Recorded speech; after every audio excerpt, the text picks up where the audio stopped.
Hello, romance lovers. Today I have a story for you called I Was the Acting Empress, but I Spent the First Night with Her. Don't forget to support this video with a like and subscribe to the channel so you don't miss new interesting stories. Thank you for watching. The moon of enormous size was incredibly charming that evening, as were the countless twinkling stars that fell to the ground from time to time, lighting the way for everyone. It was on that incredibly starry and beautiful evening, in the very center of the Rapian Empire, in an indecently huge and luxurious palace, that the beginning of the union of the new emperor and empress was to take place. On the table in the main chambers, everything necessary had long been prepared, including a bottle of dry red wine with two fully filled glasses and no less red roses, standing nicely in a vase on their table. The young man was already completely bare-chested, wearing a nightgown, and while adjusting his hair, he asked his very frightened companion if she had committed any crime. The young and very beautiful girl really did have either a frightened or upset face, because for some time she had simply been silently looking down and thought that she had disappeared. And she really had reasons for this. And not only because the man standing in front of her, whom she saw for the first time, was the Emperor of Rapian himself, the strongest country of the northern continent, whose name was Linnell Gadion Edpa, was incredibly attractive in appearance, but most importantly, he occupied such an honorable status. And it wasn't even because she was out of her mind, but because she was about to spend her first wedding night with her first and only newlywed. Linnell continued to look at his bride with the look that only people truly in love have, and finally leaned closer to her face, and with some irony said that it seemed like she was hiding something from him. And it was true, she really did have a strong secret, which began with the fact that she, a bath maid, came to become his deputy empress.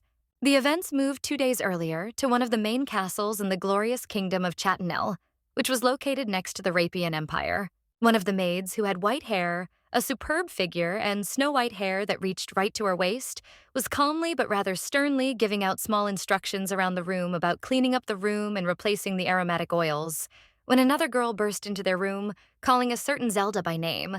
This most delightful girl was Zelda Fontrova. She was a bathhouse maid of the kingdom of Chatanel, and the girl who called her was called Bonus. She asked Zelda why she was working here in the bathhouse since early morning if lately Princess Rosilia had not been seen anyway. Zelda herself was even a little embarrassed from her desire to do everything in the best possible way, and quickly answered that it was impossible to leave everything here as it was before her arrival, and that it was better to do everything in advance. She also clarified with Bonus why she called her. Bonus quickly switched over and remembered that she had to tell Zelda that Prince Tesler himself was waiting for her, and asked her to come to his office urgently. Zelda asked if it was really urgent, and Bonus replied that it couldn't be more urgent. But Zelda was extremely faithful to her work, and the very thought that she would have to interrupt a nearly completed task, even for the sake of the honorable Prince Tesler, made her feel uncomfortable. But Bonus was much quicker than her in setting priorities, and told Zelda to go right now, and she would finish all her work for her, and quickly but at the same time tactfully showed Zelda the door. Coming out of the bathroom, the bathhouse maid finally had a minute to think about why exactly the prince himself needed her so urgently in their mansion. As Zelda walked towards his residence, she continued to think that the prince had probably come up with some strange thing for her again, after which she passed by a couple of maids who were also heading about their business. Zelda could have continued to calmly discuss her future purpose if she had not heard those same maids whispering behind her back about her inappropriate appearance and how often she visited Prince Tesler.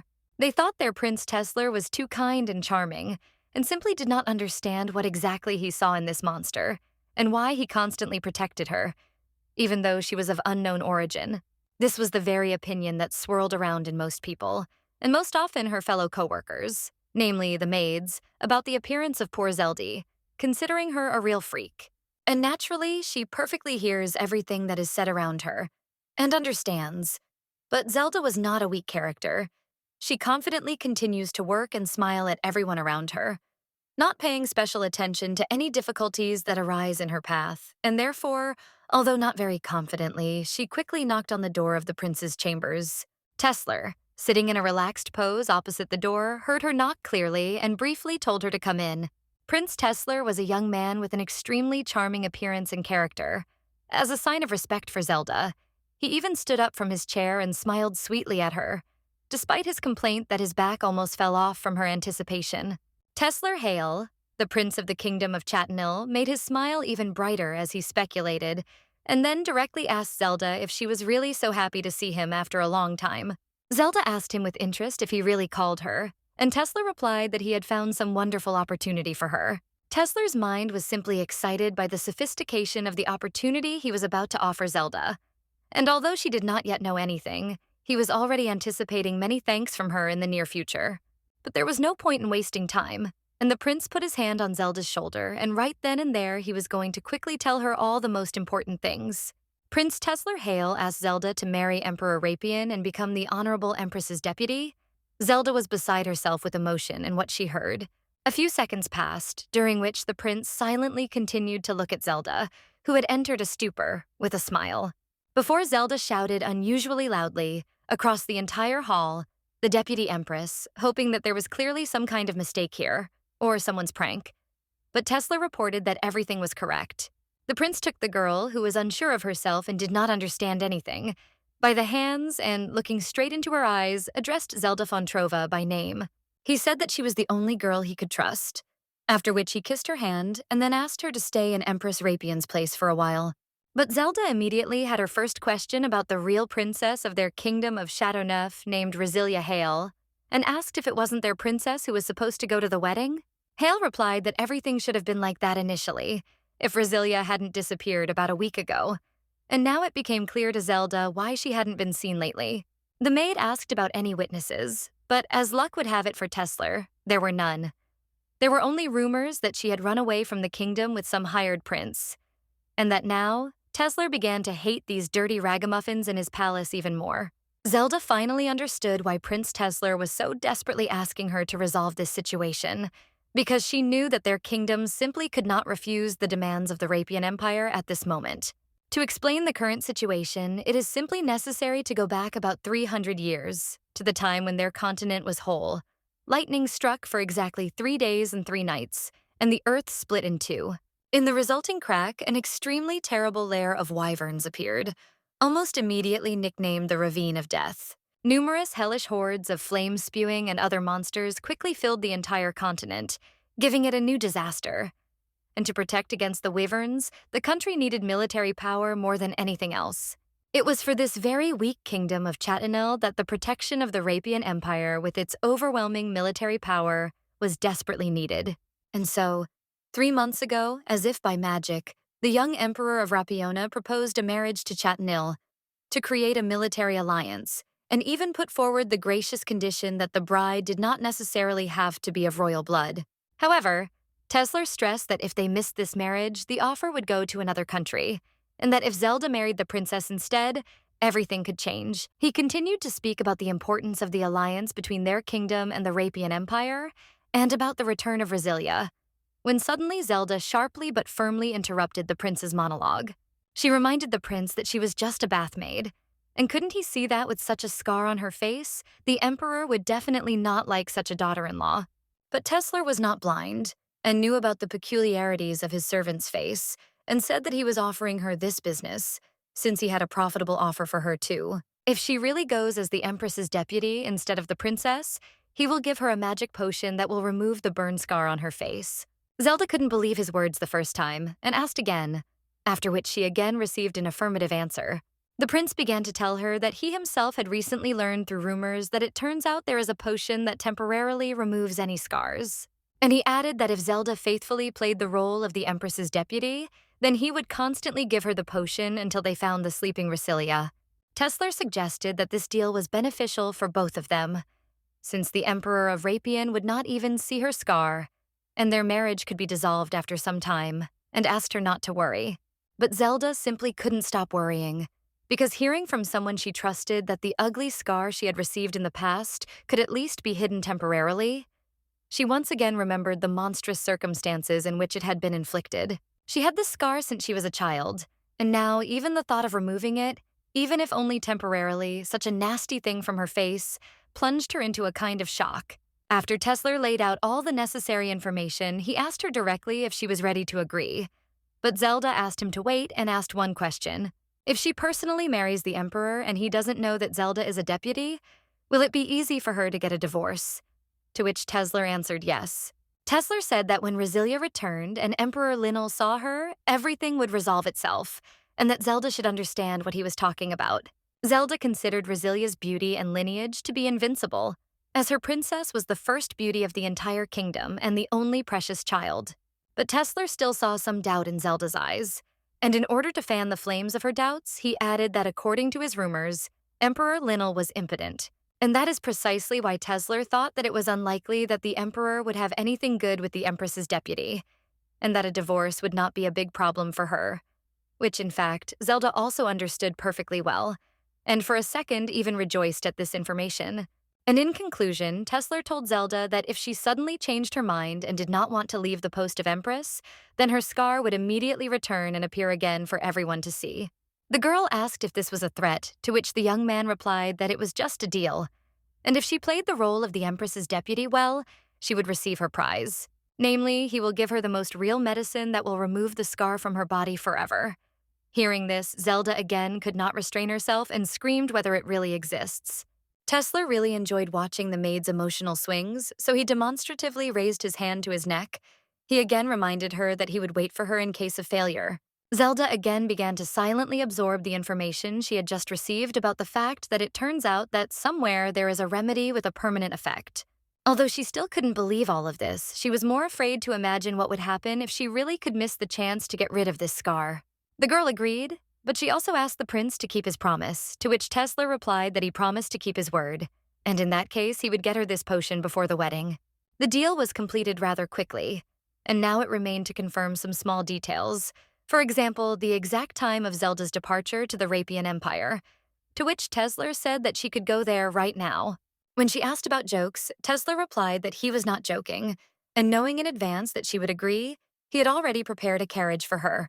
The carriage was brought up, things were quickly packed, but Zelda still did not have time to realize what was happening around her. It wasn't long before she arrived in the Empire, and they immediately held a lavish wedding for her, during which they shouted congratulations to her. And then even less time passed before she found herself in the Emperor's chambers in the evening, waiting for that very first wedding night. And so, finally returning to reality, Zelda remembered her purpose, and sitting right in front of the Emperor, she suggested that perhaps they should first take a good look into each other's eyes. But Emperor Linnell had his own plans, and gently touching her face, he reminded her that their wedding night would soon come. Then the Emperor, quite playfully but still tenderly, threw the bride onto the bed. He said with a soft smile and barely concealed anticipation on his face that she was hotter than he thought, and that someone might think that this was just what she was waiting for. He said that she could relax and finally stop worrying, because he was completely ready to fulfill his marital duty. And when Emperor Linnell said all these words, Zelda was not in the mood for jokes at all, because all this time she had only hoped that her lover would be impotent, as Tesler had told her. This was clearly not what the prince had told her. Until this moment, she had never even thought that right now she would actually have her first night with her newly chosen one. She had hoped in her mind to avoid this night, because she thought that because of her impotence, nothing would work out for them anyway. And what if she had to actually do it? Linnell clearly saw Zelda's fear and doubt, and said that he knew she didn't like him, but he also admitted that he didn't really like her either. Of all the words she certainly didn't expect to hear after his moderate pressure in bed, since in essence this truthful statement was not a big insult to her. But Linnell, realizing what he had said, coughed slightly and clarified that he meant that she was quite pretty, but definitely not yet the kind that would make your heart skip a beat with delight. The girl answered quite calmly and briefly that she understood everything perfectly, and she herself also ironically wondered whether she considered her husband handsome. Taking a closer look at her body, all questions about his male beauty immediately disappeared, and Zelda, without realizing it, openly began to stare at his body. But Linnell noticed that even despite her slightly provocative look, this would not help their relationship. Although since they had become spouses, there was nothing wrong with the Empress wanting to get along with him. In any case, he began to enjoy looking at her. It seemed to him as if her statue had come to life. Zelda herself did not even notice how very tired and exhausted she was, because she had just arrived in the Empire and immediately found herself at a wedding. Linnell felt a little uneasy because of his rather strange speech, as it seemed to him, and he asked the smirking Empress if she had listened to him. But the girl did not listen to him, and turning to him, she apologized and asked if he had told her anything. The Emperor was slightly embarrassed and asked his wife to stop making such a face as if she was about to burst into tears. He was also irritated about something and asked himself why they needed this worship of the gods. and that according to customs, the night after the wedding was terrible, like a monster. He realized that his wife did not understand him at all, and then said that he was simply worried and angry at these stupid priests. Zelda was very touched by the fact that her husband was worried about her, because she thought that he would be much colder and more unapproachable. It really seemed to her that the man standing before her in their marital bedroom, her future husband, was much more reasonable and kind than she expected. Zelda decided to speak first, and with a good-natured smile on her face, said that she understood everything perfectly, and that since they were now spouses, he could now talk to her however he wanted. She smiled sweetly at him, because after finally thinking wisely, she realized that she needed to pull herself together in any case, since this had happened, and hold out until Princess Rosilia arrived. The Emperor also thought about it and told her that she seemed to be quite talkative, not at all like last night. He turned back and meekly announced that he could stop dragging his feet, to which Zelda asked what dragged his feet. Laren turned around again, looked Zelda straight in the eyes, and seriously asked if she believed in the gods. The girl asked which gods exactly, because she was so embarrassed that she didn't understand what they were talking about. But it was too late for Linalu to tell her about the gods in the Rapian Empire, because there was already a knock on their room, which meant they had already arrived. When the girl asked who had arrived, Linel was surprised, because he thought that the kingdom of Chatanil had already announced their marital tradition, namely about the tradition of the Imperial House of Rapian, during which, on the first wedding night, one must prove to the priests that the spouses have become one. The girl suggested that, in simple terms, their first wedding night should have happened right now, in front of the priests, to which Linnell replied that she was absolutely right, and he asked her again if she had not heard about this, to which it was clear from her outward appearance that the Empress had never heard about this. After the three priests knocked, they paused and asked permission to enter. Linnell calmly allowed the priests to enter, which greatly surprised the Empress, who, taking his hand, hopefully asked him to wait for Her Majesty. The Emperor naturally saw his wife's worries and therefore told her not to worry, because he was simply going to depict the whole process, which could not but please the Empress. With one deft movement of his hand, he pulled the rope near his sleeping place, thereby drawing the curtains around the bed. Now they were in their bed as if in some kind of tent, almost completely hiding them from prying eyes, showing only their silhouettes. After which the Emperor, quite confidently but clearly without much joy, told the priests that they could enter their chambers. The door opened and the priests walked towards the bed to help carry out the wedding night tradition of the Rapian Imperial Palace. Linnell told the girl that as she could see, the priests could only see their silhouettes. And besides, they would leave quite soon after they finished singing their blessings, and that she needed to be patient a little. But Zelda was no longer most concerned about this. But his phrase that they were only going to pretend to make love on their first night, and this in turn meant that Teslar's rumors about impotence were possibly true. Linnell also added that he couldn't handle it on his own, and would need some help from the Empress, to which Zelda asked what kind of help. The young man partially pressed the girl with his body, while almost completely removing his nightgown, and leaned closer to her face. Linnell wanted the Empress to understand him, because in order to deceive the priests, they would have to kiss. The wife agreed to even this, because if it was just a kiss, it wouldn't be so bad. The Emperor asked all those present to begin the ceremony, after which the priests, in one voice, began to sing a certain ancient, unintelligible melody, as if casting some kind of spell. All Zelda could think about was her wish for this stupid tradition to end as soon as possible so that she could get out of this nightmare. The Empress began to blush, which Linnell noticed and asked if she was ready, and that if she was too nervous, she should close her eyes. But she didn't just start blushing from what was happening. She suddenly, unexpectedly, developed a real fever, and her body temperature began to rise sharply, and she became more and more uncomfortable. At first, she thought it was her body reacting to the priest's spell, but no. She started burning after Linnell got closer and closer to her. She quickly became more and more painful and unpleasant. She could barely hold back her tears. She was so red that even the Emperor himself told her that she played wonderfully. But it was too late, and there was nowhere to retreat. The first kiss of the spouses on their wedding night finally happened. It was truly not a simple kiss, and it wasn't even about the very strange and deceptive circumstances.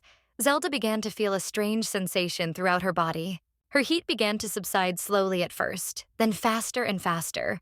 The incredibly nasty heat that often tormented her suddenly subsided sharply, and she felt incredibly pleased by this, so much so that she did not even notice how in her kiss she completely took over the initiative. After a short period of time, Linnell finally raised his head to see his wife's face again. She was incredibly beautiful. She looked as if she were a young goddess who had fallen onto his bed as her gift. Zelda didn't even notice how the priests soon all left without even saying goodbye. To which Linnell replied that they had left even earlier during a passionate kiss. But Zelda wasn't the only one who felt the strange sensation of the heat being removed during the kiss. Linnell also felt something strange inside himself.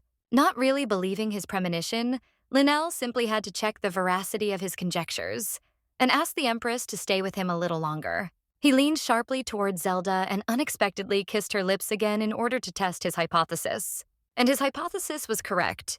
He did not believe the devilry that was now starting to happen to his body. Zelda was also very curious about what exactly Linnell found strange in their kiss. But Linnell didn't want to completely trust his feelings, and therefore he simply had to conduct another thorough check. And they kissed again, much more emotionally and passionately than usual, this time enjoying every second spent together, like real lovers. At the same time, in the royal palace of Châteauneuf, the prince was wondering whether Emperor Linnell would spend his wedding night. Tesla reasoned that the emperor did not even look at ordinary women all the time, due to fastidiousness. But since this was a state marriage, the night certainly took place. Tesla felt very awkward, because he thought that they were both probably cursing him right now, and the servant asked if they did the right thing by not telling Zelda about the tradition of the first wedding night in the Rapian Empire. Tesla replied that even if they had said so, Zelda would not have agreed, and ordered his servant to stop chatting and start reporting the situation. Based on recent intelligence in their kingdom, it seemed like the Wyverns were planning to return to the Death Ravine, and that they should urgently begin to prepare their troops and begin to take some measures for their protection in the near future. Tesla once again did not doubt the correctness of his intentions regarding the much-needed political marriage, because he understood that only under the protection of the Rapian Empire could their native Chatonal survive. And even though their victim turned out to be flawed until they found Resilia, they would have to keep her on the throne for as long as necessary. The faithful servant, with undisguised interest, asked his master what he was going to do in the future, to which Tesla only smiled slightly sarcastically and began to think about his plan for the future.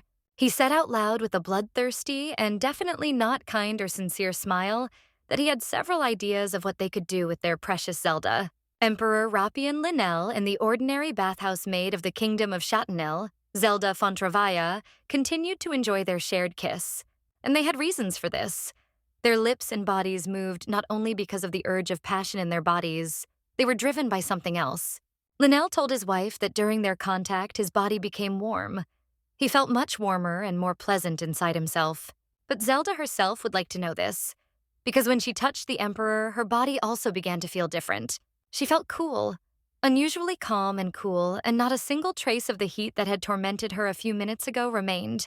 In her early childhood, after she was burned, Zelda suffered from constant fevers, often waking up from nightmares due to the high temperature. Sometimes her body was so hot that when she immersed herself in water while taking a bath, the water would quickly begin to boil. Linnell told Zelda that he could usually control everything that happened to him, but at that moment he was completely unable to stop. He asked Zelda why he felt so good being around her. Perhaps it was because the Empress was warm, unlike Linnell, and transferred some of her warmth to him. Taking the Empress's hand, Linnell began to tell that he had lived his entire adult life in bitter cold for some unknown reason. But he said that at the moment when the Emperor kissed her, he felt as if spring had come, and some iceberg stuck in his body began to melt. And so he kissed Zelda again several times to make sure that he was not mistaken one bit. Linnell told her that it was definitely not an illusion, and that his body became hot. As in the middle of summer, Zelda was very curious and asked what he meant. Linnell thought that Prince Tesler had already told her about it, but Zelda's negative answer made it clear otherwise. Linnell even closed his eyes from internal irritation and said that it was for this very reason that they say that imperial marriages are full of lies. He told Zelda that she should now know this, that 3 years ago in the Gorge of Death, the final battle took place, in which after a long struggle, they finally began to see a chance for victory. In that battle, the young heir to the empire, Rapian, simply had to win the battle at any cost. And it was in that battle, in the midst of the decisive moment, that a mysterious mage from the southern continent arrived who could control the Wyverns. The very instincts told the future emperor that he had to eliminate him immediately in order to win this war. And their duel battle immediately began. And Linnell rushed forward at the powerful mage riding a wyvern with only his trusty sword. But Linnell only had a moment. He didn't have the necessary speed and strength because having cut off one of the wizard's left hands, he was unable to finish the battle. With his whole right hand, the magician began to set up his spell, which completely changed the emperor's future life. He caught him by surprise and cast a powerful curse that no priest or healer in his empire could remove. Zelda was extremely curious to know about her husband's curse, and she asked what kind of curse was placed on him. The curse of eternal cold was placed on Linnell. He was supposed to freeze and be encased in ice until his death. That was what the curse was. But fortunately, he was able to avoid the full effect of the curse thanks to his own magic. But in return, his body temperature became very low at all times. But at that very moment when the spouses touched each other with their hands, he began to feel changes for the first time, as if his whole body began to melt. The Emperor's freezing curse was the exact opposite of Zelda's, which simply couldn't be a coincidence, and it started to make things interesting. Zelda quickly realized that when they touched, their body temperatures quickly returned to normal, but she immediately realized that she should not talk about her secret, because after all, she was only a temporary replacement for the Empress. Linnell asked the girl if she was surprised by such an amazing fact, which she had probably never heard of before. But she replied that it was not at all, and that on the contrary, she felt very comfortable, and she was glad that he felt the same way. But Linnell was more than comfortable around the Empress. He took her hand and was about to tell her something important.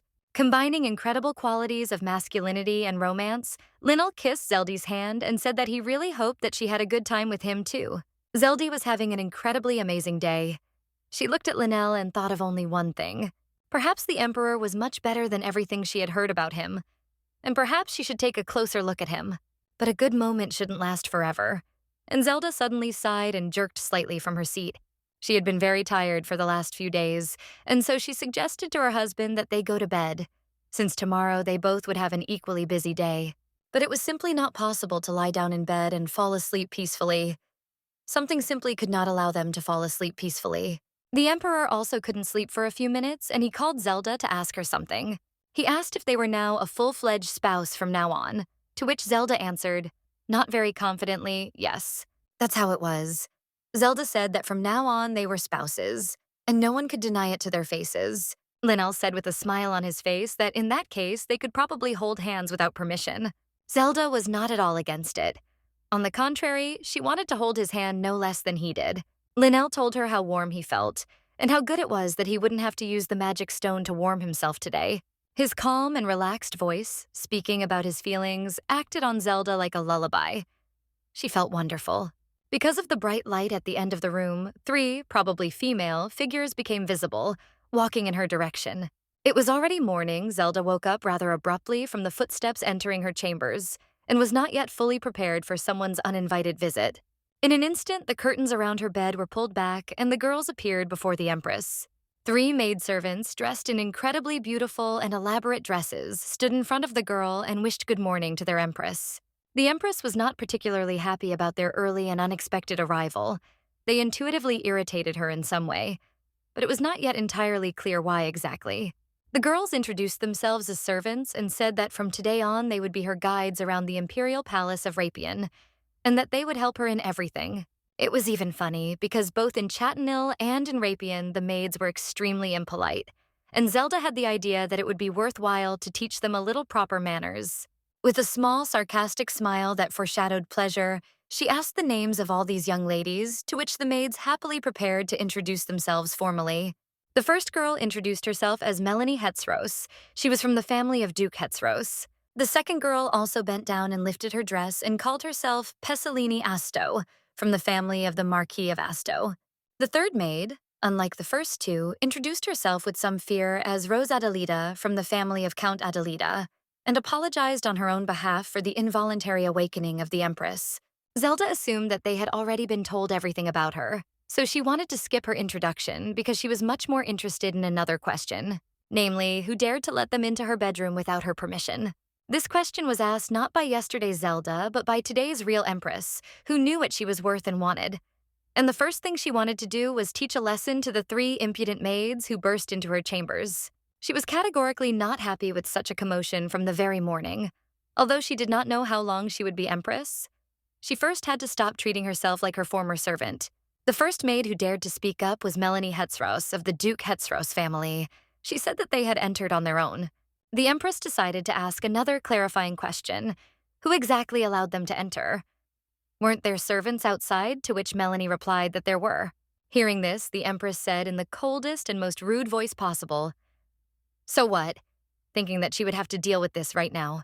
The maids did not expect this from the Empress, and began to mumble that they had already been chosen as Her Majesty's maids, and therefore they decided that they had the right to enter. The Empress decided to add a clarification that this was precisely why they entered her bedroom without permission, and without even knocking. It is not enough that immediately the next day after the first wedding night, which especially offended the young Empress. Zelda said that now she only decides who has the right to enter her bedroom and who does not, and that from now on they must knock. Melanie bowed with great shame on her face and asked for forgiveness if they had insulted her, and that this would not happen again. The second maid, Pasolini Asto, in order to somehow relax the situation during their first meeting, said that they would start preparing her breakfast right now. For some reason, Melanie decided it would be appropriate to say that their emperor was a very friendly person, that he would not even look away at those who were not beautiful enough. In her mind, she considered the Empress to be some kind of country bumpkin. Zelda, as if not knowing this, decided to play along with her a little and said that she didn't even notice it, to which Melanie asked her if she didn't feel anything last night. She went on to say that Their Majesty's Linnell was a cold and emotionless man, and that he never kept women close to him. The second maid, Pasolini Asto, began to pick up the trend and added that their emperor only loved the style of Rapian, and that the dresses that were fashionable in Chatanel would not come close to being suitable here. Zelda understood that they were playing a game, and she fully expected such a reaction because she was only the daughter of a count from a country almost a vassal, but she would never leave it like that. The Empress again said in a calm but at the same time rather rude voice that she did not need their help in choosing clothes. As she began to get out of bed, she continued that she had not felt at all that His Majesty had once been a cold man, after which Zelda pretended that she either tripped or that her leg hurt, and that she took the first step with great difficulty and even with a groan. The maids, sensing something was wrong, became worried about the Empress and asked if everything was okay with her. They didn't even know that everything was great with her, because the Empress began to talk about how tiring she had spent the previous night with the Emperor. She told them that she thought their Emperor was an incredibly passionate and loving man who was always surrounded by women, and she was very surprised that this turned out not to be the case. As the icing on the cake, she decided to add that the young maids themselves would understand her condition when they got married, which greatly embarrassed and even slightly angered some of the girls. And so, through the general fatigue throughout her body, Zelda asked in a completely calm and relaxed manner if they could all go out for a while. Milena began to say that they would now be her personal servants and could not go out now, but the Empress said that she had not yet given her consent to this, and would discuss this separately with His Majesty. As a final point in their conversation, the Empress asked if they had any more questions. And finally, with the most strained and unchanging smile on her face, Zelda asked them to leave her chambers immediately. It was time for breakfast. The table was completely covered with a variety of delicacies, mostly desserts in honor of the recent celebration. Zelda, left alone, complained to herself that she had been in a war since the morning, and that the Chatanel and the Rapian were the same. Then, hearing someone knocking, the Empress gave the go-ahead for entry.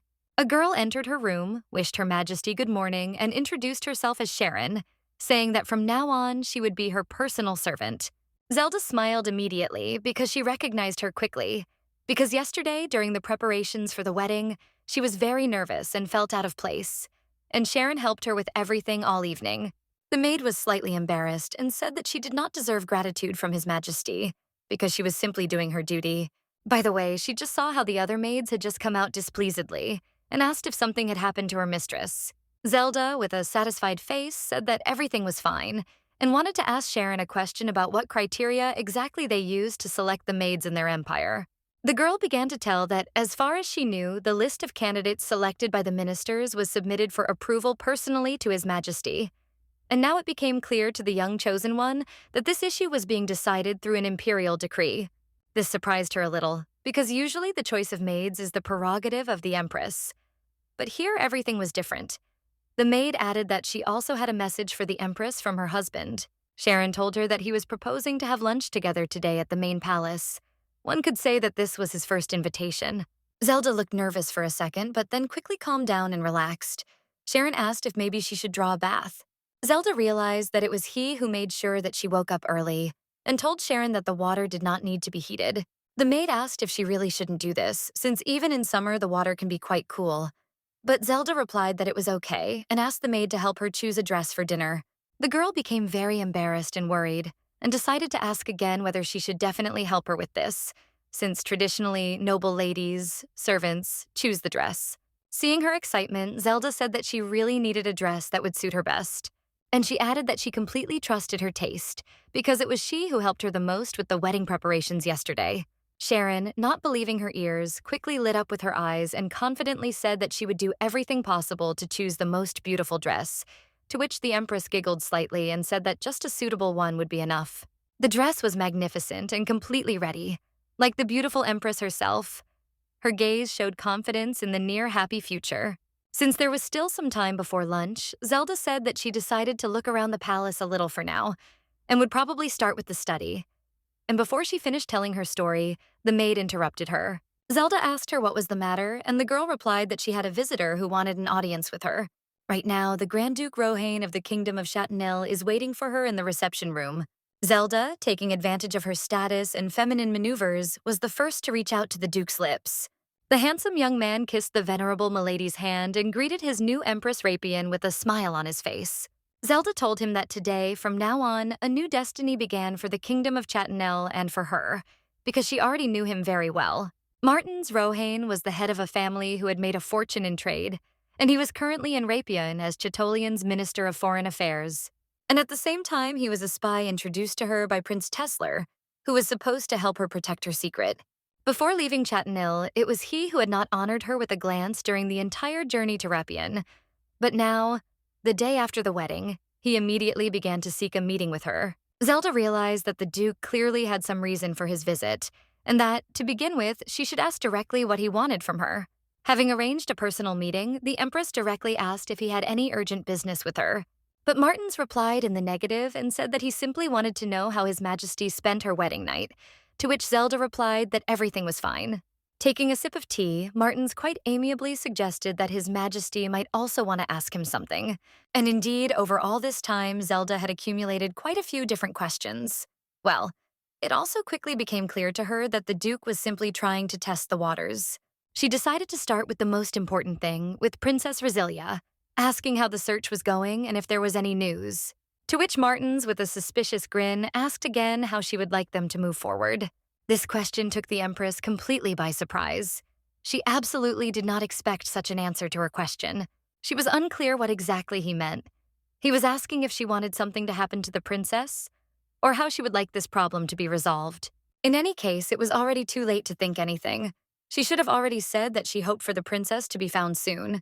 For her, as the temporary Empress, this would have been the most natural and correct answer. But something abruptly prevented her from saying it. Martins, who had been looking at the face of his recent former maid, became thoughtful and grinned even more. He asked her straight to her face if it was really the case that she had already begun to get used to her situation. It was right on target. You couldn't say it more accurately, thought Zelda, and realized that she was caught. And Zelda continued that he should know that 2CD, despite her obvious embarrassment, the Duke asked her not to worry, and said that there was no need to report this to Prince Tesler. Zelda really didn't like this conversation, because she could see perfectly well that this man was the same as the three girls who came to her early in the morning. Even if she was only a temporary Empress, she could not allow herself to be treated lightly. And even though there was a close associate of Prince Tesler standing in front of her, who could report on any sneeze she made, she would still defend her position. And since the best defense is a good offense, she herself said that she was quite surprised by the Duke's behavior, because she did not expect such carelessness from him. Martins didn't really understand what she was talking about, but Zelda continued that he should know that there were many ears and eyes in the palace, and that she would eventually return to the status of the daughter of a simple count anyway. But as long as she wears the Empress's crown, he should be careful in his expressions. After all, absolutely no one here except him knows that she is not the illegitimate daughter of a noble family, but a citizen of Rapian and a full-fledged Empress. Mirstan let out a small laugh and said who would have thought that she could speak so well. Zelda replied that she had never had the opportunity before, because even on the way here, they communicated only with their eyes. The Empress noticed that it was precisely these looks that the Duke was now giving her in her presence. Martins became slightly nervous and was about to start making excuses when someone suddenly opened the door and walked into their room. It was the maid Sharon, who was carrying a whole cart of various treats for tea, and asked if the Empress had been waiting for her for a long time. She also said that the Chief Chamberlain wanted to convey a message to her. Zelda asked what exactly, And in her thoughts, she was simply crazy with happiness from how her servant arrived on time. Sharon smiled and said that His Majesty was very interested in what she was doing now because he was very curious about it, and that he also ordered her favorite dishes to be prepared for dinner, and that it seemed he had been waiting for her for a long time. Sharon was very pleased that His Majesty was very attentive to the Empress. Zelda also noted that it was very kind of him. On the face of Duke Martinez, several faint emotions were barely visible, from slight shame and disappointment to almost imperceptible anger and indifference. Zelda noted Sharon's sharp wit, because now that everyone knew about the Emperor's attention to her, no one would dare to treat her inappropriately. It was time to end this conversation on a neutral note, and Zelda apologized to the Duke for the interrupted conversation. And then, with a slight hint of impudence, as if she had already forgotten their conversation, Zelda clarified what exactly they had just talked about. Her entire monologue was aimed at making him understand that he too had to play by the rules. And judging by the expression on his face, Martins understood this perfectly well. The Duke, smiling again, asked the Empress for forgiveness for his rudeness, and one might even say his impudence. And then he said that he realized that it turns out he is very bad at understanding people, but when Zeldino asked for clarification, he replied that he didn't think anything special. Why did he just say that Prince Tesler was very worried that it would be difficult for her, and that he would tell him that there was no need for that? The girl had nothing to say in response to his phrase because everything was perfectly clear anyway. And then she asked Sharon how much time was left until lunch, and she replied that if she wanted to look into the Empress's chambers, there was not much time left. The Duke rose from his seat and, turning to Her Majesty, said that he had to go, and added that their conversation had been much more pleasant than he had expected, and that he would visit her more often. Zelda became very interested in the last question, and she asked directly how long her Duke planned to stay here.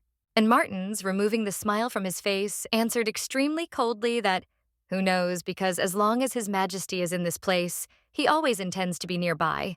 Her Majesty Empress Zelda Fontrova arrived for her first gala dinner with her Emperor. Zelda was very nervous because she really needed to concentrate in order to make a good first impression on the Emperor. After all, this was their first dinner together, and she really didn't want anything to go wrong. First, you need to remember the most important thing: the rules of etiquette during meals. And to begin with, the Empress decided to greet her Emperor. But before she could prove her words, Zelda discovered that she was not the only one in the room, alone with her husband. Your impudent maids from noble families who were a little rude to her in the morning were also present at this solemn event. And with satisfied smiles on their faces, they solemnly greeted Her Majesty the Empress, who had just arrived. Zelda felt a little confused, because she thought that she had almost gotten rid of them, and therefore it became doubly embarrassing for her to see their smiles. Linnell was very glad to see the Empress because he had been waiting for her for a long time, and therefore, without much ceremony, he asked her to sit down next to him. He asked her if she liked her personal quarters that she had just examined. Zelda replied that she liked everything very much, but there was no limit to perfection, and some things could be improved. Linnell wanted to know if his wife preferred even more luxurious surroundings, but Zelda said no, and that she simply needed to change a few things to suit her needs. For example, add a little warmth with your love, with a light touch of romance and irony, the Empress said. The Emperor clarified that only the Empress could give this love in his palace, to which Zelda laughed and said that perhaps His Majesty would also drop by sometimes to give a little love. This phrase was said almost mechanically, because only now Zelda noticed that it sounded like flirting. Now she was a little embarrassed and graciously asked her husband to forget her earlier words, to which the Emperor responded well. Zelda asked what exactly was good, and the Emperor replied that from now on he would come more often. Linnell, looking at his wife's reaction, asked if she was joking, to which Zelda replied no, because she was simply surprised that he would say that given his enormous workload. Linnell continued that, whatever the case, they needed to sleep together sometimes, especially like last night, when it was not just warm but hot. And then he said, quite straightforwardly with a smile and thirst on his face, that he wouldn't mind repeating yesterday right now. Zelda lightly chided him that this was not a particularly good place for such conversations, to which the Emperor asked with slight bewilderment why. Zelda wondered if he said this on purpose, because of her too much attention to all these girls. Now she really wanted to talk about the maids, and decided to ask why these girls were with them in the dining room. The Emperor also thought about it, because he said that he thought that it was she who had called them, and asked Melanie if this was so, to which she awkwardly replied that she did not know who exactly had conveyed the invitation to them. This seemed like an obvious lie, and the Emperor calmly said that perhaps it would be worth replacing all the maids in the Empress's chambers. And then he changed his mind and told his wife that it would be much better if she chose them personally, just for herself. Melanie began to sweat from fear and wanted to turn to His Majesty, but was immediately interrupted by him because he asked them to leave immediately to be alone with the Empress. The Emperor, taking in a delicious, freshly cooked steak, said that they would continue discussing the appointment of new maids a little later in the evening, but for now they should eat together. And he continued that last night was really hard for them, and that they needed to regain their strength. Zelda thought that he played his role too convincingly. Melanie, along with the Marquise, Rose, Sharon, and the other maids, left the dining room immediately with slight embarrassment and some discontent. In fact, the Emperor was interested in something else. He thought about it for a long time and finally decided that it would be better to ask the Empress about it directly. He couldn't get her phrase that he wasn't her type out of his head, and he became very interested in how she managed to change her opinion of him in just 2 days. Zelda didn't understand what he was talking about at all. She was very surprised by this question, because she had never really said anything like that about him. At least, she definitely didn't say it in front of him. She didn't say it in front of him. And then she suddenly remembered everything. She remembered that once before the wedding, she mentioned to an unknown man her opinion about the upcoming wedding, and Liner told her to stop pretending, because they definitely talked about it before the wedding. I couldn't believe my eyes that on that very day they met by pure chance, and she uttered such a phrase in front of him. But the worst thing she could imagine was that he saw the scar on her face, which could mean that her important mission had been a complete failure. And now she has to find out at any cost what exactly the Emperor found out about her on that very night when they actually met for the first time. It happened exactly 2 days ago, when Zelda arrived in a suburb not far from the capital of the Rapian Empire. For a long time now, she'd been riding in a carriage towards the Empire without any particularly important stops, but now she absolutely had to stop here.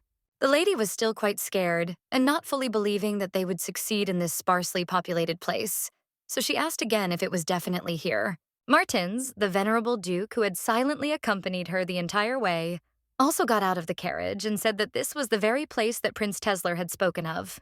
And it is here that the very rare medicine that should help her in the upcoming case is sold, although you can't tell from the appearance of the crumbling building. But despite his appearance, which did not attract anything good, Martins informed her about a good rumor that there was a very skilled craftsman here.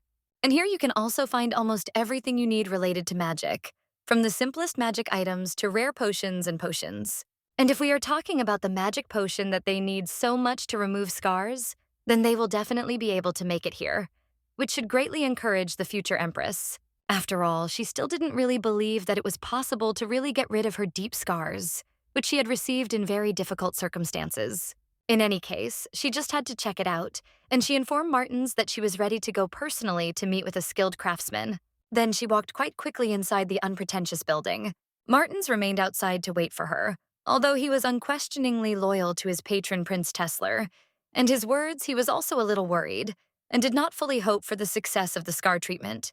Zelda, slightly hiding in the cloak she was wearing, opened the door and not very boldly went inside, although in front of her was a rather standard picture.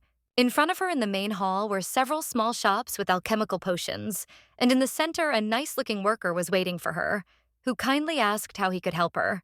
Zelda, without saying a word, placed a specially prepared bag right on the administrator's desk, letting him know why exactly she came here.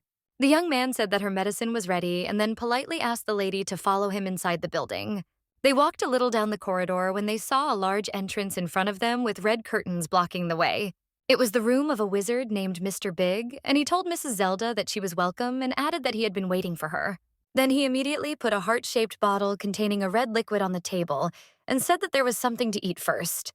After she drinks it, he will be able to verify its effectiveness and explain in detail how exactly the temporary medicine that Prince Tesler told her about works.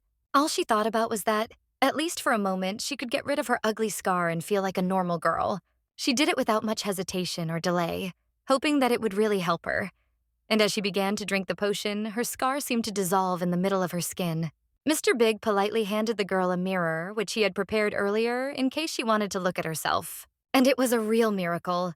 In the mirror, one could see the beautiful face of a wonderful girl who looked at herself in amazement. Not believing her eyes, she touched her right cheek under her eye with her finger, hoping that the scar really, although temporarily, had completely disappeared without a trace. He disappeared completely without a trace, what she had longed for. To see her face without scars, which she could finally see and feel. On the other hand, she couldn't shake the feeling that it was all too easy. Because then why had she suffered for so long with her appearance?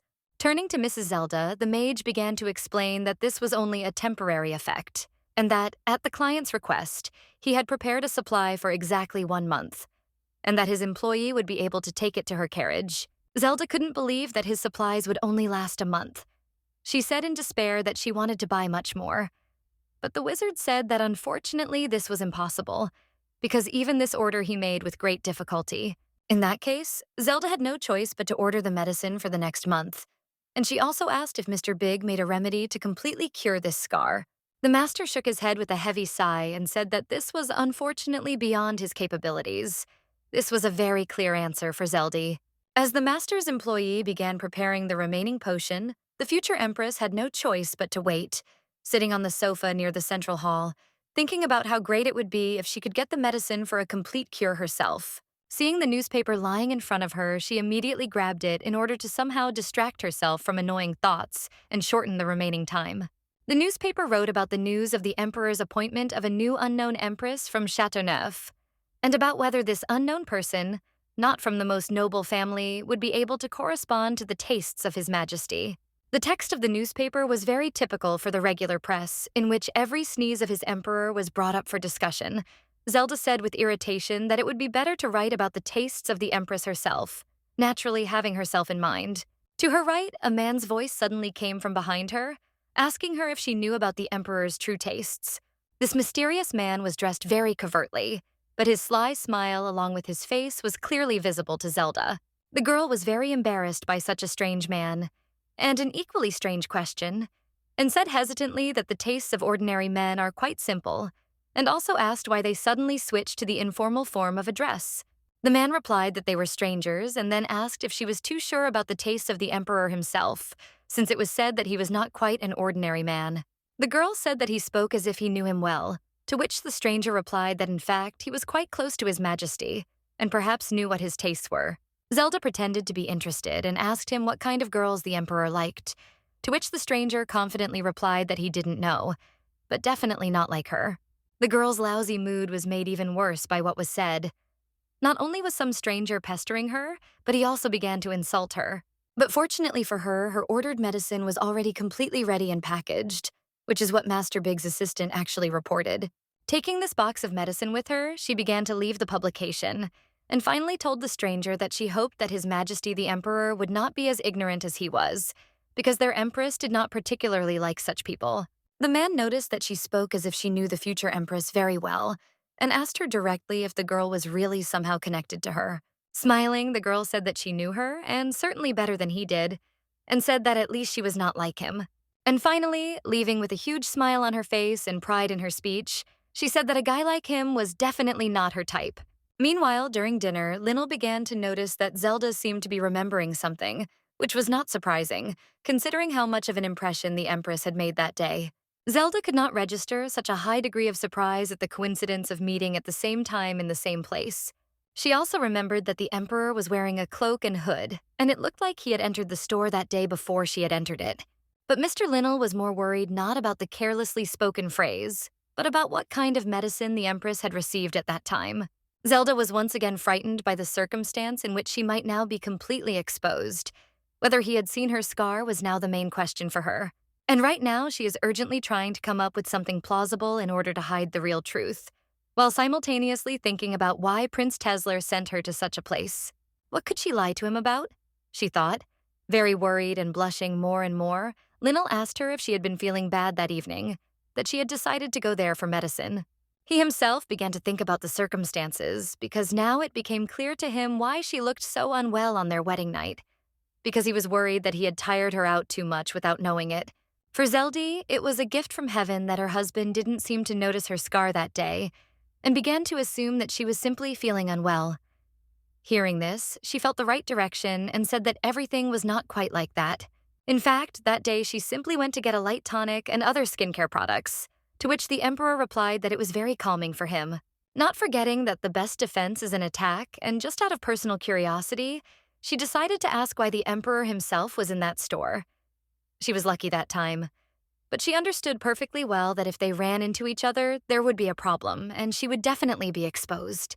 The husband replied that he had gone there to get medicine for hypothermia, and added that he did not want to surprise the Empress with this on their wedding night. But it seemed that this was still not enough, and she slightly felt his slight coldness on her body. The Empress was very impressed by the courtesy and kindness of her then unknown future husband, who thought especially of her. Linnell replied that this was all true, and that he did not yet know what she looked like, and now he really wants to make a good impression on her, because since they are now spouses, he really hopes that he will be to his woman's taste. And then, with some sarcasm, Linnell added that he didn't understand how anyone could dislike his cute face, to which Zelda became a little embarrassed. But the Emperor said that everything was fine, and continued that he simply wanted her to treat his empire, and him, more casually, since from now on it was her empire too. And then he offered in a friendly manner to continue the meal, since during their pleasant conversation, their food had almost gotten cold. Zelda was overwhelmed with various emotions from embarrassment from such a huge concern towards her, which she had never received before. She could not understand whether it was because of his character, or he really loved her. Although this could not be due to interstate relations, most likely he just cares about her as an empress. And now she simply had to resist his friendly influence because she was only a temporary empress, and therefore, while starting the meal, she also thanked Her Majesty for her care, to which the Emperor replied that she was not worth the gratitude. She didn't know that Linnell was really incredibly pleased with his wife, because now he happily told her that he might not need any medicine anymore. She clarified what he meant, to which the Emperor leaned towards the girl with an extremely lustful look, and said that next to him was the hottest Empress, and that she would certainly hold his hand again every night in their bed. But to be completely sure of the correctness of his intentions, just in case, with hope in his eyes, he asked frankly whether he could count on this, to which the girl replied that of course she could, and not only that, and now she filled him in that they were now full-fledged spouses. The Emperor and Empress's first joint formal dinner had come to an end, and it was time for the afternoon, during which the Empress would still have something to do for the next half-day, because now that she had looked around the palace, she should rather go to tea, said the lovely maid Sharon. She began to tell that all the noble ladies had already gathered there and were eagerly awaiting the first appearance of their Empress, to which Zelda slightly reproached her for not having a minute to spare for a break. Sharon asked if she wanted to take a little rest now, to which Zelda replied that no, and they should go right away. At the same time, she began to ask about the many luxuries in her palace. The palace was extremely huge and luxurious, so luxurious and large that it even subconsciously frightened Zelda, who was not accustomed to such sizes and living conditions. It seemed to her that she didn't fit in here at all, and that in her place, Princess Rosilia would like it here much more than she did, and she would feel much more comfortable. She became interested in what would happen the moment she was replaced by the real Empress, whether Her Majesty would be even kinder to Rosilia than to herself. However, these were clearly no longer her problems, since all she had to worry about was her own fate as the Empress's replacement. And so, after standing near the statue for a while, she told Sharon that she was ready to go. The tea party took place not far from the palace courtyard in a lovely gazebo, which, as always, was filled with the most exquisite delicacies and desserts, along with a wide variety of teas. The tea party was held in a very relaxed and friendly atmosphere. The noble ladies sitting next to the Empress mainly told her about their families, the smallest and most casual gossip, and about the glorious future that was to come after the establishment of such a harmonious marriage between the Emperor and Empress. At this tea party, Zelda was not forced to talk too much, which made her very happy, because during it she thoroughly enjoyed the relaxation along with the taste of tea. The head maid, Melanie, who was responsible for the entire tea party, was also next to her mistress because she was responsible for everything being at the highest level. But in her gaze, nothing else could be read except a combination of resentment, anger, and envy, with which she secretly glared at her mistress. Finally, the first tiring day in the role of the Emperor's wife began to come to an end, and the evening time came, in which it was possible to rest at least a little. She can finally relax, taking a warm, or rather hot bath. Who would have thought that her first day as Empress would be so eventful? She complained that she did not have a minute of rest throughout the day, but she also became interested in what her Emperor, whom she had never seen after dinner, had been doing all this time. But then she suddenly thought that she was going crazy and quickly dispelled these thoughts, thinking about why this even began to interest her. But still, she was really interested. According to her logic, they had already spent their first wedding night, so today he would hardly come to her, because he couldn't come to her just to hold hands. But there was no time to think about it, because the water had already started to heat up a lot. She needed to get up. And indeed, the water, due to its properties, was already approaching boiling point, because after it stood up, huge chunks of steam filled the room. Zelda put on her nightgown and began to prepare for bed. She lit one candle and placed it on the nightstand next to her bed so that she could sleep peacefully in its dim light. But something suddenly went wrong. Some kind of pain went through her body, and it seemed that simply falling asleep would no longer be possible. Some pain, like a flaming lightning, instantly passed through the entire body of the Empress. She began to feel how her body temperature began to rise instantly, and her general condition sharply worsened. Her vision had deteriorated slightly. A certain weakness had set in. But what scared her most was the sudden heat of the embrace all over her body. The heat was so hot that it was as if she was in the middle of a burning room, right in the middle of it. She felt so bad that all she could do was ask in a hoarse voice for someone to bring her some water. In reality, everything was much worse than in the picture, because she was already silently begging in her thoughts for someone to urgently save her and do something with her. And her thoughts were heard. Her husband suddenly found himself next to her and kissed her lips, sincerely hoping that this would help her. And it really started to help her. Zelda instantly became much cooler and more comfortable. All the heat suddenly evaporated somewhere, and she began to feel contact with her beloved husband. Their passionate kiss was unquenchable, each of them enjoying every second spent together, as if they had both just suffered because of their different temperatures. Zelda realized that her husband had just saved her and that she would live on, and so she did not want to let him go from her arms under any circumstances. But even such a wonderful moment as now is not destined to last forever, if only because the newlyweds need some time to catch their breath. Their gazes were so loving that they simply seemed to be devouring each other with their eyes. Linnell picked up his woman in his arms and with a light touch of irony and sarcasm asked if she was greeting him too boisterously. To something she responded as he so suddenly found himself here, such a necessary and important moment for her. The Emperor was very worried about his wife because he was afraid that she might faint, and asked if she was feeling better now. And then, continuing to look after her, he began to carry the weakened Zelda to her bed, listening at the same time to the fact that she probably just had a fever due to being in a hot bath for a long time. I was surprised at how carefree the Empress could be. Zelda felt very awkward and began to apologize for making her husband worry about her. But the Emperor asked her not to express herself like that, because what kind of concern could there be when he was her husband? And then, having laid her on the bed, Linnell moved closer to her head in order to consolidate the relationship that had begun. And again, kiss her lips as tenderly and lovingly as possible, enjoying every second spent together. Zelda had already stopped resisting such great charm and enchantment of her husband that she herself began to close her eyes in order to fully enjoy their passionate love. But she suddenly remembered that she couldn't do that. She couldn't allow herself to do that because of the secret mission from Prince Tesler. She shouldn't give in to him even more, because she needed to control her emotions. And now, with great disappointment, Zelda was able to move her head away from her husband to stop being enchanted by his love spell.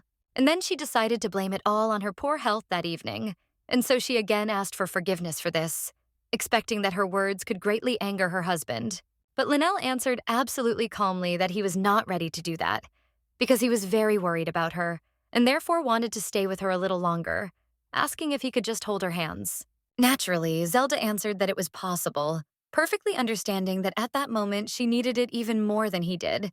On this very late evening in the imperial palace of Reborn, not everyone was like the Emperor and Empress. One of the nobles harbored a deep grudge against Zelda because of her ignorance and rural origins.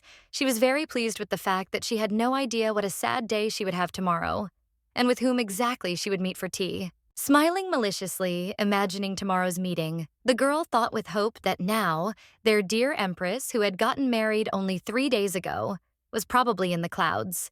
Or rather, she sleeps peacefully with her pathetic Emperor, sweetly holding hands as if they had something more than a diplomatic marriage. She did not yet know that His Majesty, in addition to herself, would certainly choose for himself several concubines, who in status would only be slightly inferior to the newly elected Empress herself. The light appeared. A new day had come in the life of such an unusual girl who lived in this palace.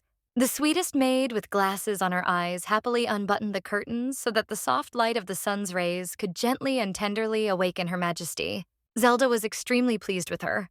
Unlike other maids, she could go into her room because she trusted her, and at the same time asked where her husband had gone, to which she heard the answer that he had left at dawn, saying that he had state affairs. It became clear to Zelda that her husband did not have much free time to devote to her, which meant that he had specially come out to see her yesterday despite his busy schedule. Sharon also told her that His Majesty had asked her to convey that he wanted to meet her in his office when she had finished her morning chores, and that Grand Duke Martins had also requested an audience with her today.